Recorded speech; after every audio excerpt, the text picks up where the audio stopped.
Imagine walking into your child's first day of school, only to be humiliated and kicked out over a simple red hat. But what the teacher didn't know, the man she tried to belittle was about to become her new boss. What happened next will leave you speechless. Stay tuned for the shocking twist. Comments below, where are you watching from? And if you like and love our story, kindly subscribe our channel, Life Inspirational and Motivational Tales that explore themes of love, unity, and patriotism. Stay with us always for interesting stories. Let's start the story. The morning sun poured over Oak Ridge Elementary School, casting long shadows on the bustling scene of parents dropping off their children for the first day of school. Among them was Andrew Carter, a calm and collected man in his late 40s. Walking beside him, his 8-year-old son Tyler clutched a new backpack, his small face glowing with excitement.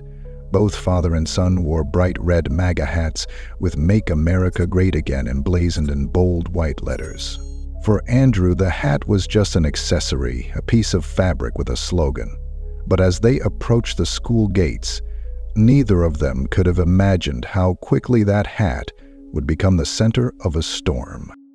Inside the school, Emily Green, a teacher in her mid-30s, was preparing her classroom. Known for her strong-willed nature and outspoken opinions, Emily had earned a reputation for being passionate but unyielding. As the first students trickled into her room, she adjusted the posters on her walls, ensuring every message of equality and tolerance was perfectly aligned. It was her domain, her rules, and she prided herself on maintaining a space she considered progressive and just. The moment Andrew and Tyler stepped into her classroom, the atmosphere shifted. Emily's eyes locked onto the hats as if they were blazing beacons of everything she stood against. Her movements froze mid-sentence, her face tightening with a mixture of disbelief and indignation. "Excuse me," she said, her voice sharp enough to cut through the chatter of the children. "You can't wear those hats in here." Andrew, taken aback but calm, looked at her and smiled politely. "Good morning," he replied, ignoring her tone. "This is Tyler's first day, and we're excited to be here."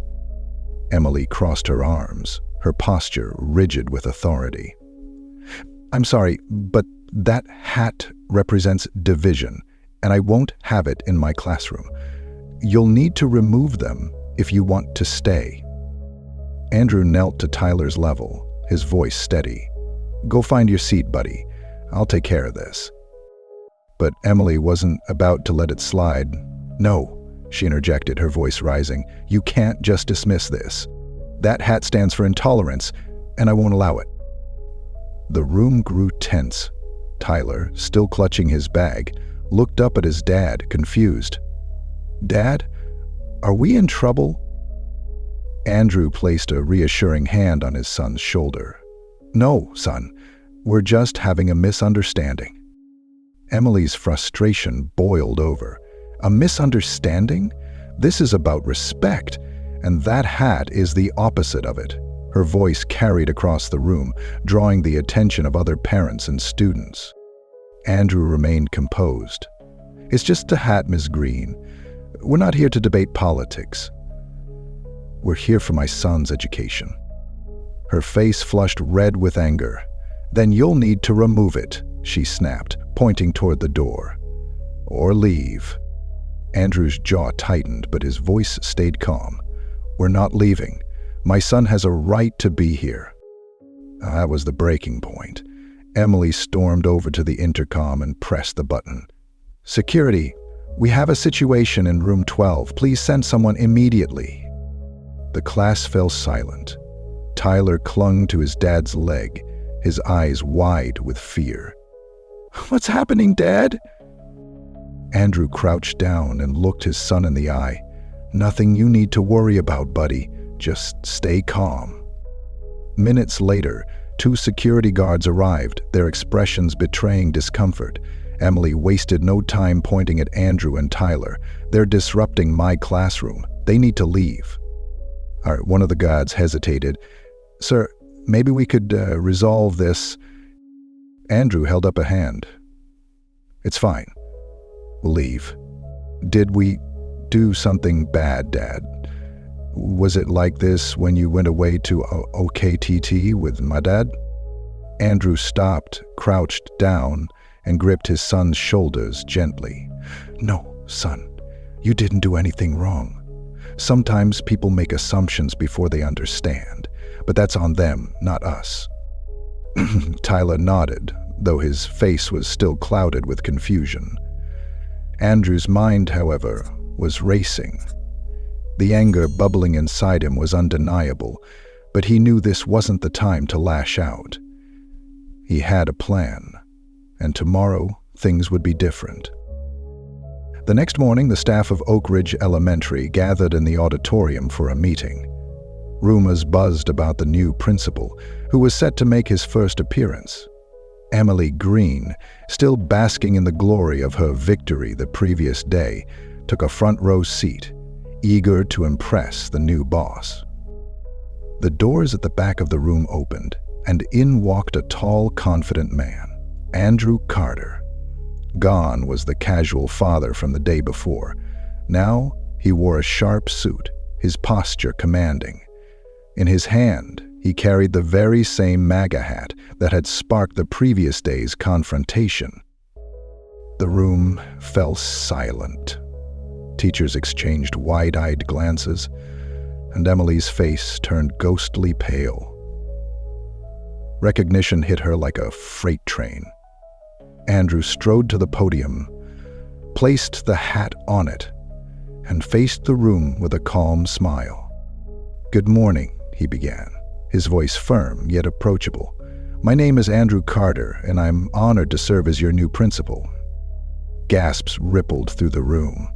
Emily sank into her seat, her confidence evaporating as quickly as it had risen. Her mind raced, replaying every word she had said to him the day before. "I've spent years in education," Andrew continued, his tone steady. "And if there's one thing I've learned, it's that schools are not just places of learning, they are communities. And in a community, respect is not optional, it's essential." His gaze swept across the room, pausing briefly on Emily, making her squirm. "Yesterday," he said, "I had the opportunity to visit one of our classrooms. What I saw reminded me why I'm here. Respect isn't just something we teach, it's something we live." Emily raised her hand, her voice shaky. "Principal Carter, if I may..." Andrew held up a hand. "We'll have time for questions later. Right now, I want to talk about what's next for our school." For the next 20 minutes, Andrew outlined his vision for Oak Ridge Elementary, a place where every student, regardless of their background or beliefs, felt safe and valued. He emphasized professionalism and made it clear that personal opinions had no place in their classrooms. By the time he finished, the room erupted in applause. Everyone except Emily, who sat, frozen in her seat, her face a mixture of humiliation and disbelief. Later that day, Andrew called Emily into his office. She entered, her usual bravado replaced with nervous energy. Andrew gestured for her to sit. "Let's talk about yesterday," he began, his tone calm but firm. "What happened in your classroom crossed the line." Emily opened her mouth to defend herself, but Andrew cut her off. "This isn't about politics, Ms. Green. It's about professionalism. Your job is to teach and create a safe environment for all students. Personal beliefs do not come before that." She looked down, her face red. "I didn't mean to." He leaned forward slightly, his expression softening. "I believe you're a good teacher, Mrs. Green, but this cannot happen again. Do you understand?" "Yes, sir," she mumbled. "Good," he said, standing. "Let's move forward. Clean slate." Over the next few months, Oak Ridge Elementary transformed. Andrew implemented a zero-tolerance policy for discrimination and introduced mandatory training on inclusivity and respect. Teachers began to reflect on their biases, and the school environment became more welcoming. Emily, though initially resistant, slowly adapted. The training sessions opened her eyes to perspectives she hadn't considered. Her interactions with students grew more positive, and she even began mentoring new teachers, sharing her experience as a cautionary tale.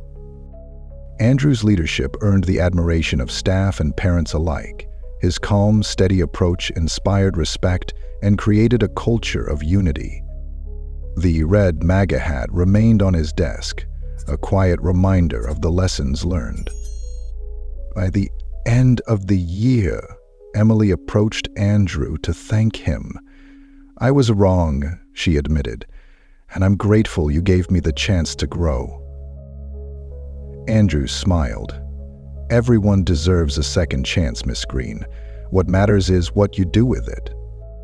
Oak Ridge Elementary thrived, becoming a model for respect and inclusivity. And for Andrew, the experience was a testament to the power of leadership and the importance of standing firm in one's values. The hat that had caused so much tension became a symbol of change, a reminder that respect, not judgment, was the foundation of any true community. Comments below. Where are you watching from? And if you like and love our story, kindly subscribe our channel, Life Inspirational and Motivational Tales that explore themes of love, unity, and patriotism. Stay with us always for interesting stories.